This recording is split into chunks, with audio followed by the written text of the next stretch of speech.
अभिमंत्रित मंत्रों के द्वारा वेद माता गायत्री का अर्चन हुआ है।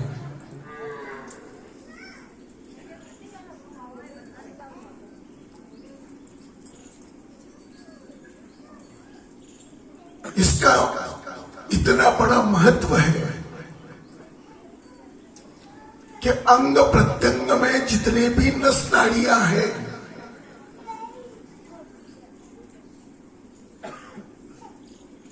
उन सबको चलाने वाला, उन सब में ऊर्जा प्रदान करने वाले मंत्रों के द्वारा अभी यजन हुआ है।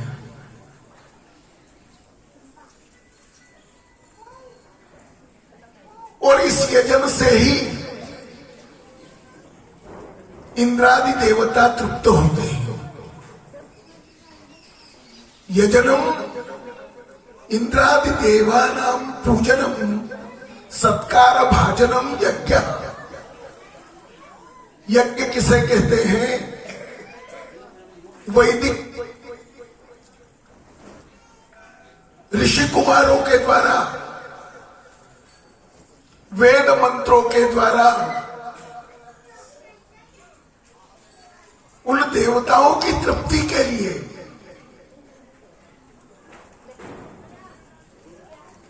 यज्ञ करना चाहिए।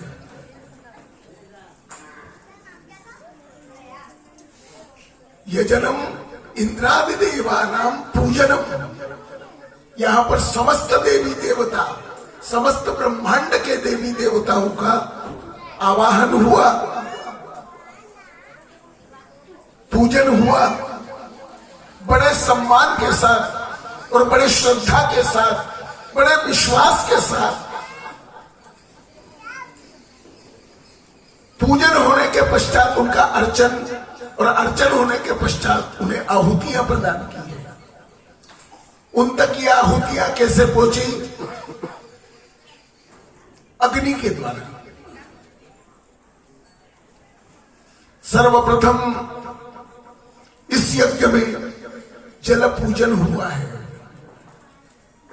मां नर्मदा के किनारे सौभाग्यवती और कन्याओं के द्वारा ले जाकर वहां जल पूजन हुआ।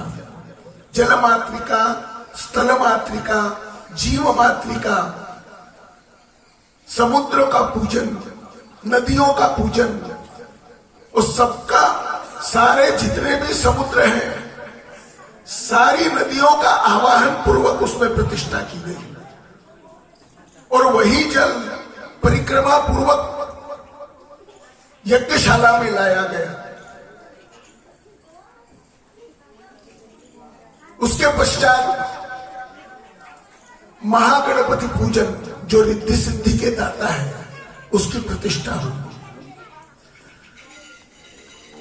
समस्त पुण्यों को देने वाला पुण्याहवाचन हुआ।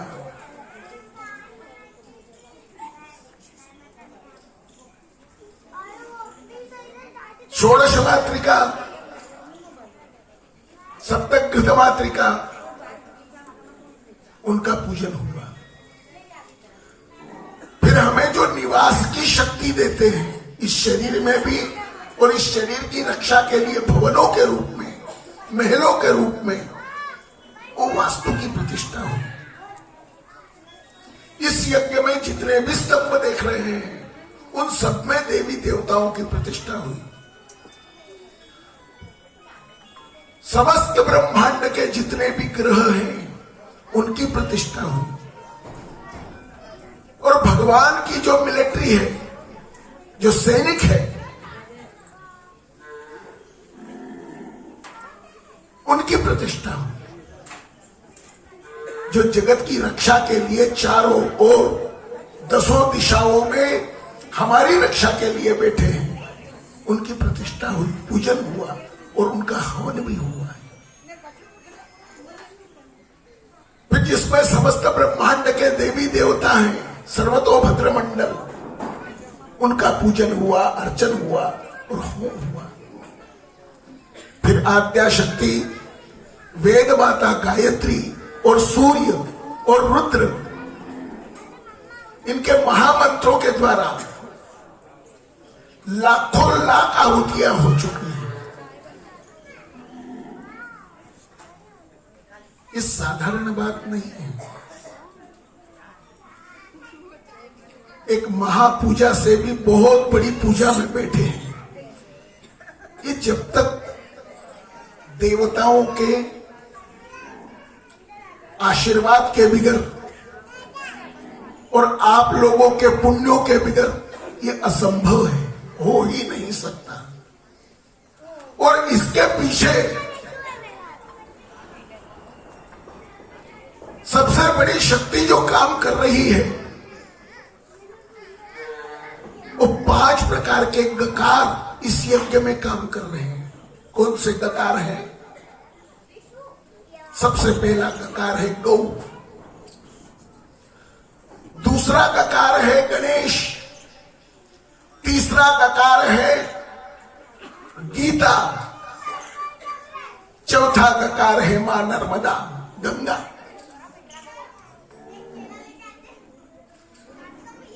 ये जब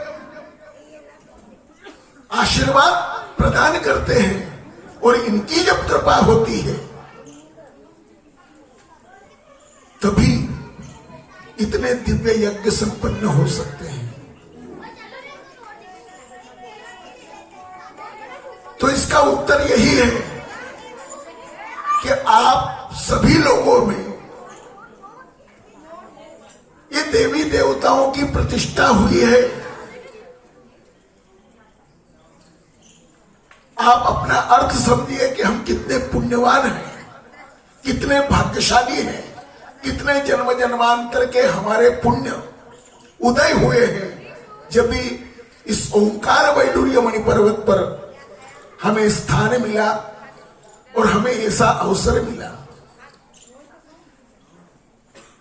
इतने बड़े ऋषि तुल्य, वशिष्ठ तुल्य सदगुरु श्री रघुनाथ जी महाराज की तपोभूमि में, ये ऋषि मुनियों की तपोभूमि में, देवताओं की तपोभूमि में, इतने पुण्य क्षेत्र ओंकारेश्वर में हमें ऐसा पुण्यमय वातावरण में यजन करने का सौभाग्य प्राप्त हुआ है। तो देवो भूतवा देवम यजेत, देवता होकर ही देवताओं का हम लोग पूजन कर रहे हैं। तो आप लोगों में स्वयं ऋषियों की शक्ति, देवताओं की शक्ति स्वयं प्रकट हुई है जब भी आप यहां पर आकर बैठकर ये यज्ञ संपन्न कर रहे हैं। वेदों का, शास्त्रों का आदेश है हम जब भी पूजा करें तो संपूर्ण पवित्र होकर, संपूर्ण श्रद्धा भक्ति लेकर, हमारे अंतःकरण में मंत्रों के प्रति, गुरु के प्रति, देवताओं के प्रति पूर्ण विश्वास, पूर्ण श्रद्धा के साथ ये करें। ये 2 बातें जहां पर है वहीं पर देवता प्रकट हो जाते हैं।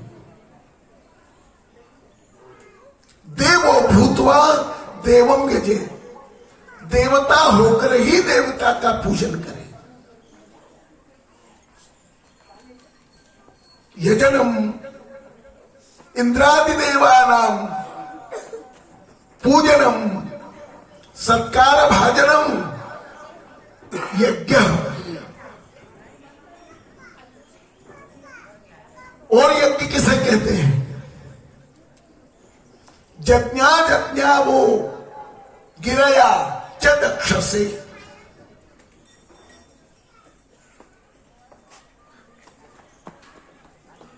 जहां पर चारों वेदों के मंत्रों के द्वारा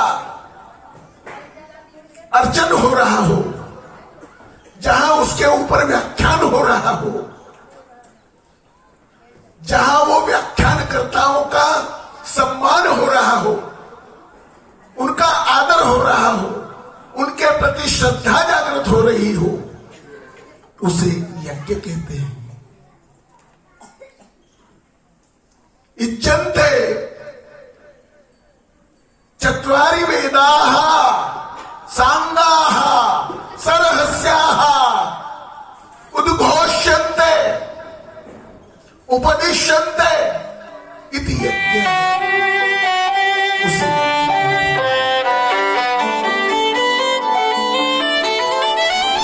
वैसे तो गीता में लिखा है कि यज्ञानां जपयज्ञोऽस्मि, यज्ञों में मैं जपयज्ञ सर्वश्रेष्ठ है। इसमें त्रुटि हो सकती है, जपयज्ञ में त्रुटि नहीं हो सकती। और जब किसका करे, हमें जो भी मंत्र मिला है वो श्रद्धा पूर्वक विश्वास पूर्वक एक आसन पर बैठकर पूर्ण श्रद्धा के साथ जप करना ही गायत्री का जप है। वो भले राम राम हो, ओम नमः शिवाय हो, ओम नमो भगवते वासुदेवाय हो, या गायत्री मंत्र हो। क्योंकि गुरु शिष्य की परीक्षा आंखों से लेता है। आंखों में आंख डालकर जब वो देख लेता है कि ये कौन सा पात्र है, इसमें मैं कौन सी वस्तु डालूं तो वो अमृत बन जाए, तो उसकी योग्यता के अनुसार ही वह अपने शिष्य को मंत्र का प्रदान करता है। उसमें हमें दिमाग लगाने की जरूरत नहीं, गुरु को बोलना नहीं कि मुझे यही मंत्र दो, मुझे गायत्री ही दो। अरे उसके मुख से निकला हुआ हर शब्द वो गायत्री हो जाता है। जैसे तांबे का पात्र है, बहुत शुद्ध है। गौ माता का दूध परम पवित्र और शुद्ध है, पर दोनों को मिला देने से वह जहर बन जाता है। इसी प्रकार से मानव जाति सर्वश्रेष्ठ है और मानव की शक्ति ये मातृशक्ति है बैठी हुई, ये उससे भी पवित्र है। पवित्रता में कोई कमी नहीं है, श्रेष्ठता में। अगर श्रेष्ठता नहीं होती तो भगवान मानव ही नहीं बनाता। परंतु हम अलग अलग प्रकार के पात्र हैं, तो गुरु इस पात्र को जानता है कि इस पात्र में मैं क्या डालूं तो इसका उद्धार हो जाएगा। कौन सा मंत्र मैं इसमें डालूं तो अमृत तत्व की प्राप्ति होगी। ये गुरु का काम है। रामायण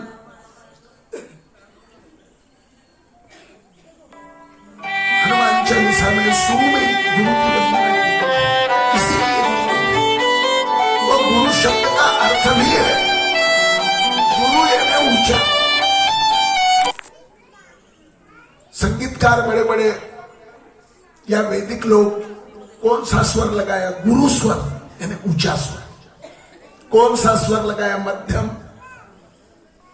निचैरुदात्त उचैरुदात्त समाहार स्वरितः, उनकी भाषा में भी गुरु शब्द आता है। गुरु, लघु, मध्य। और गुरु शब्द का अर्थ है गु और रू। गु का अर्थ है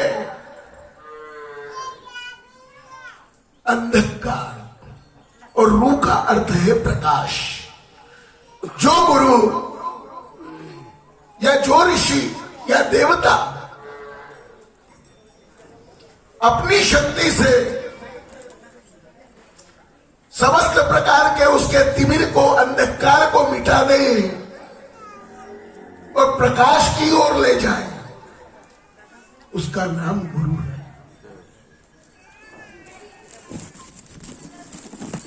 श्री गुरु चरण सरोज रज, निज मन मुकुर सुधारी।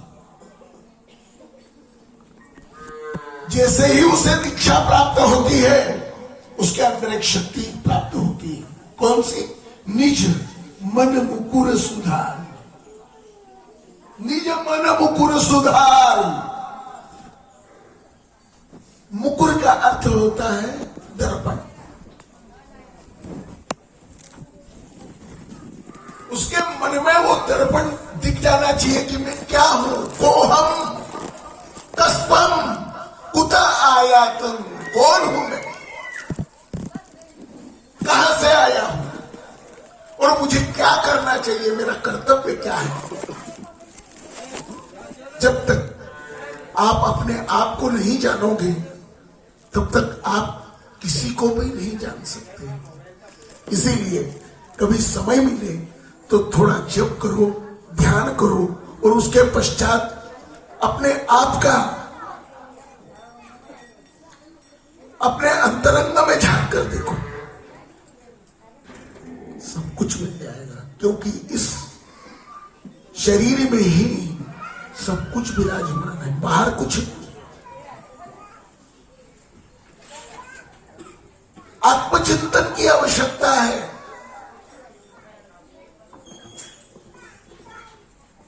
आत्मचिंतन अगर होगा तो सब कुछ नजर आना चालू हो जाएगा। हम जब हमारा स्वयं का चिंतन करेंगे तो हमें सब कुछ दिखना चालू होगा, बहिरंग भी दिखेगा, पहले अंतरंग झांक कर देगा। हम लोगों के स्वभाव है कि हम दूसरों को देखते हैं, दूसरों की बातें करते हैं, दूसरों के चरित्र को देखते हैं और दिन भर बस उन्हीं की बातें करते हैं। जो व्यक्ति अपने स्वयं को नहीं जानता वो किसी को भी नहीं जान सकता है। इसीलिए जो व्यक्ति स्वयं को पूर्ण रूप से जान जाता है वह परमात्मा तक पहुंच जाता है।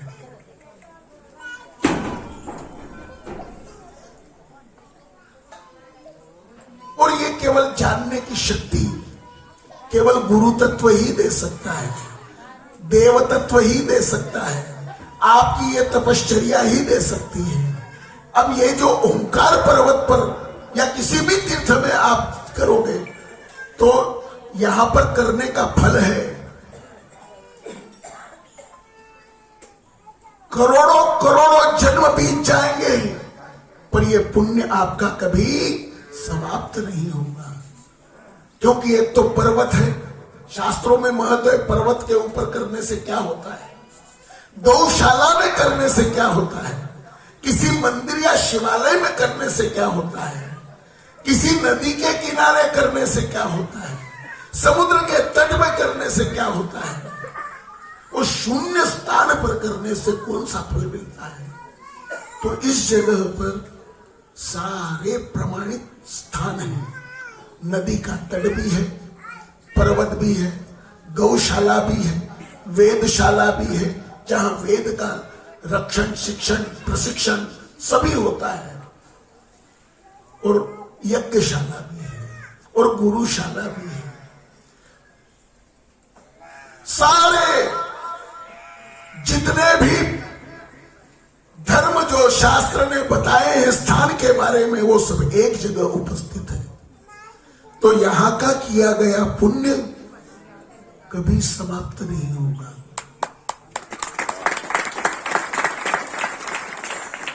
शास्त्रों ने बताया है ओंकारेच भृगु क्षेत्रे नर्मदा उरुसंगमे सर्वत्र दुर्लभे देवा त्रिभिस्तानैः विशेषतः।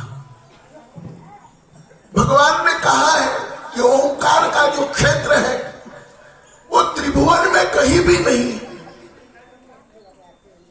ओंकारेच भृगु क्षेत्रे नर्मदा उरुसंगमे सर्वत्र दुर्लभे देवा त्रिभिस्तानैः विशेषतः।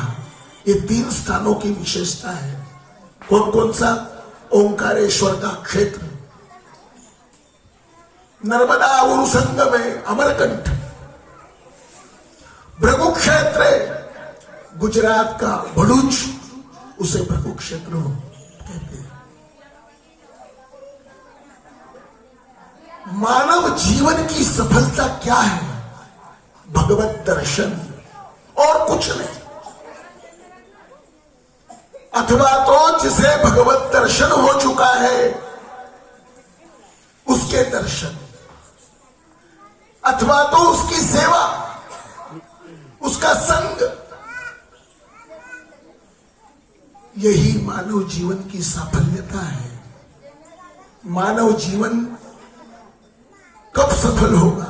तुलसीदास जी को जब हनुमान जी ने दर्शन दिए तो तुलसीदास जी ने एक ही बात हनुमान जी से पूछी कि आपको क्या चाहिए बताइए, आप गंगा के तट के ऊपर। उन्होंने कहा हनुमान जी बस केवल भगवत दर्शन हो जाए। क्यों? बोले मानव जीवन की सफलता ही भगवत दर्शन है। अरे छोड़ो भगवत दर्शन हो या न हो, पर जिसे भगवत दर्शन, भगवत प्राप्ति हो चुकी है अथवा तो भगवान की प्राप्ति होने के मार्ग में जो है उनका भी संग मिल जाए तो ये सोचो कि भगवत दर्शन के बराबर पुण्य फल है। शास्त्रों में तो यहां तक कहा है कि जो संतों के भक्त है, जो सेवक है, उनके सेवकों के सेवक है और उनके भी जो सेवक है उनके दर्शन हो जाए तो भी तुम्हारा जीवन कृतार्थ हो सकता है। बस आपकी श्रद्धा में, आपके विश्वास में शक्ति होना, क्योंकि देवता है क्या? श्रद्धा विश्वास रूपी लो। भगवान का रूप क्या है? श्रद्धा और विश्वास। भगवान शिव विश्वास का रूप है और मां जगदम्बा श्रद्धा का रूप है। ये दोनों को मिलके ही परमात्मा शिव शंकर बने। जब तक श्रद्धा नहीं है, विश्वास नहीं है, कितनी भी पूजा पाठ करो, कितने भी यज्ञ करो,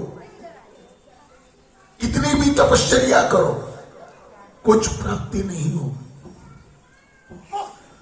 तो पूर्ण श्रद्धा जब जगे ना और पूर्ण विश्वास हमारे अंदर जगे, तब ये समझ जाना चाहिए कि मेरे अंदर भगवान की शक्ति जागृत हो चुकी है। इतना ही बहुत है, साधारण बात नहीं है। क्योंकि कलयुग में केवल एक ही पैर के ऊपर कलयुग खड़ा है। कलयुग एक ही पैर पर खड़ा है और कोई अच्छे कर्म भी करने जाता है तो कोई भी आकर उसे धक्का मार के गिरा देता है।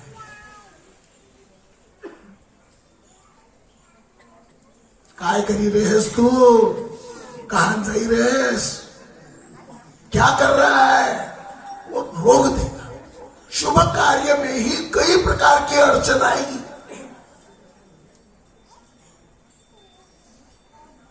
पर उसे भी चीर कर आगे व्यक्ति निकल जाए और पूर्ण श्रद्धा, पूर्ण विश्वास के साथ, नहीं, दृढ़ विश्वास और दृढ़ संकल्प के साथ जो भी करेगा वो पूर्ण हो जाएगा।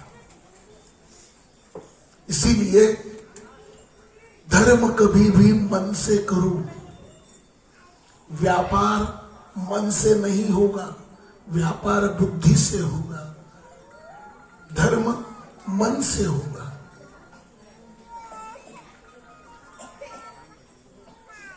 हमारे संतों के ऊपर, ऋषि मुनियों के ऊपर, हमारे गुरु के ऊपर, देवताओं के ऊपर पूर्ण निष्ठा, पूर्ण श्रद्धा के साथ जो भी कुछ कर्म करेंगे वो तुरंत फल प्राप्त होगा उसका। आज मां भगवती, परांबा, महाकाली, महालक्ष्मी, महासरस्वती हजारों हजारों आहुतियों के द्वारा मां भगवती का अर्चन हुआ है। जो जो भी आपके जीवन में जितनी भी कामनाएं हैं, जितने भी कामनाएं हैं, भगवान वो पूर्ति करे आप लोगों की, ऐसा आशीर्वाद देते हैं। और इसमें जो भी कामना करेंगे वो सब पूर्ण होगी। इनमें ऐसे ऐसे मंत्रों का अनुसंधान हुआ है। रोगा न शेषा न बहंसी तुष्टा, रुष्टा तुका मान सकला न भिष्टा, समस्त प्रकार के रोगों की निवृत्ति के लिए चंडी पाठ है, समस्त प्रकार के धन धान्य सुख वैभवों के प्राप्ति के लिए ये यज्ञ है, समस्त प्रकार के राजाओं जैसे सुख के लिए, राज्य पद के लिए ऐसी कौन सी जगत में वस्तु है जो इससे अप्राप्य होती है। अरे यहां तक कि भगवान के जन्म भी यज्ञ से हुए। भगवान का जो अवतरण हुआ है, राम कहां से प्रकट है? राजा दशरथ ने यज्ञ से जो चरु प्राप्त अग्नि नारायण से हुआ, उसी से भगवान रामचंद्र जी प्रकट हुए, भरत प्रकट हुए, लक्ष्मण प्रकट हुए, शत्रुघ्न प्रकट हुए, आदि शक्ति जगदम्बा वो भी इसी यज्ञ से प्रकट हुए। भगवान कृष्ण, उनकी उत्पत्ति कहां से हुई? वो भी जप यज्ञ से हुई।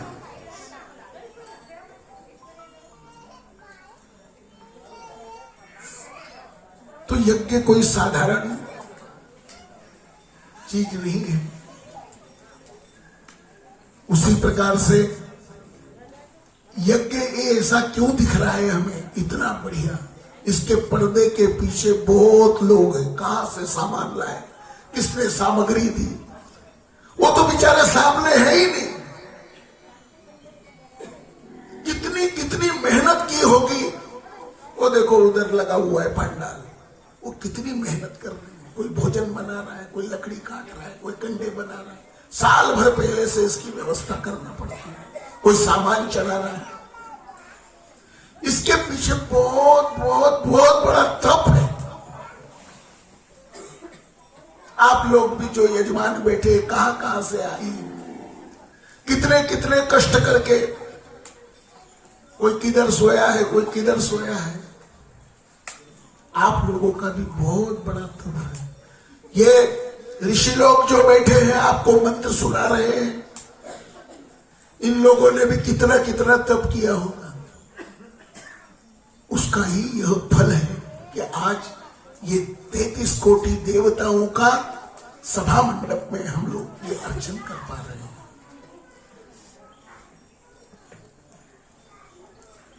भगवान से प्रार्थना करते हैं कि आप सभी का कल्याण हो। आज चौथा दिन है, कल पूर्णा होती। कल 12 बजे से 1:30 बजे तक कार्य, जो इतना बड़ा अनुष्ठान है, उसकी पूर्णाहुति की ओर जा रहा है। जिस प्रकार से आवाहन होता है, उसी प्रकार से विसर्जन भी होता है। उस विसर्जन के बाद में ये जो यज्ञ अभिमंत्रित जल है, आप लोगों के ऊपर अभिषेक के द्वारा सभी समस्त जितने भी ब्राह्मण लोग बैठे हैं, ये आपको आशीर्वाद के रूप में प्रदान करेंगे। समय हो रहा है आरती का। सभी लोगों को बहुत बहुत धन्यवाद। आप लोगों ने इतने इतने कष्ट उठाकर इतना बड़ा यज्ञ संपन्न किया है। भगवान आप लोगों की समस्त कामनाएं पूर्ण करें। बोलो यज्ञ नारायण भगवान की जय। धर्म की अधर्म का प्राणियों में विश्व का सत्य सनातन धर्म की जय हो। माता की जय हो।